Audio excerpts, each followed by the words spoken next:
இன்றைய வசனம் எரேமியா 30:17 வசனத்தின் பின்பகுதி. நான் உனக்கு ஆரோக்கியம் வரப்பண்ணி உன் காயங்களை ஆற்றுவேன் என்று கர்த்தர் சொல்கின்றார். பிரியமானவர்களே, கேட்டுக்கொண்டிருக்கிற குடும்பத்தின் பிள்ளைகள், இன்றைக்கும் கர்த்தர் உங்களோடு கூட பேசுகின்றார். ஒருவேளை இந்த நாட்களிலே ஒருவேளை சரீரத்திலே அதிகமான ஒரு பலவீனங்களோடு இருக்கிறீங்களோ, வேதனைகளோடு இருக்கிறீங்களோ, இந்த பலவீனத்தின் நிமித்தம் கஷ்டப்பட்டு கொண்டு இருக்கிறீங்களோ, ஆனால் கர்த்தர் உங்கள் பலவீனங்களை எல்லாம் பார்த்து இன்றைக்கு உங்களோடு கூட பேசுகின்றார். நான் உனக்கு ஆரோக்கியம் தருவேன், பலன் தருவேன், நான் உனக்கு சுகம் தருவேன், உனக்கு நல்லுடைய எல்லா விதமான பலவீனங்களையும் நீக்கி நான் உனக்கு ஆரோக்கியம் தருவேன் என்று சொல்லி கர்த்தர் இன்றைக்கு உங்களோடு கூட பேசுகிறார். பிரியமானவர்களே, பயப்படாதீங்க.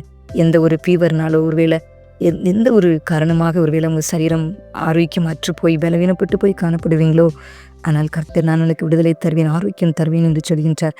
அதே போல் உன் காயங்களை ஆற்றுவேன் என்று சொல்கின்றார். பிரியமானவர்களே, எந்த ஒரு காயங்கள் உங்களுடைய உள்ளத்தை காயப்படுத்தி கொண்டிருக்கிறது, மனிதர்களால் வந்த காயங்களோ, மனிதர்களுடைய நாவினிலிருந்து புறப்பட்ட வார்த்தைகளின் நிமித்தம் ஒருவேளை உங்களுடைய உள்ளங்கள் காயப்பட்டு கொண்டிருக்கிறதோ, இல்லையென்றால் உங்களுடைய குடும்பத்தின் சூழ்நிலைகளை பார்த்து உங்களுடைய உள்ளம் காயப்பட்டு நொறுங்கி கலங்கி கொண்டிருக்கிறீங்களோ, கலங்காதீங்க.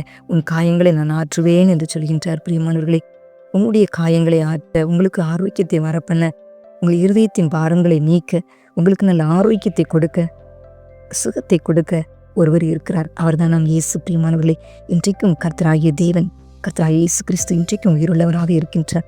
கர்த்தர் உங்களுக்கு சொல்கின்றார், நான் ஆரோக்கியம் தருவேன், உனக்கு நான் சுகத்தை தருவேன் என்று சொல்லி, உன் காயங்களை ஆற்றுவேன் என்று சொல்லி கர்த்தர் சொல்கின்றார். பிரியமானவர்களே, கலங்காதீங்க, நீங்கள் பயப்படாதீங்க. நிச்சயமாக கர்த்தர் உங்களுக்கு ஆரோக்கியத்தை தந்து உங்கள் காயங்களை ஆற்றி உங்களை வாழ வைப்பார், உங்களை ஆசீர்வதிப்பார். அப்படிப்பட்ட கிருபைகளை தேவன் உங்களுக்கு தந்திருவாராக. ஆமென்.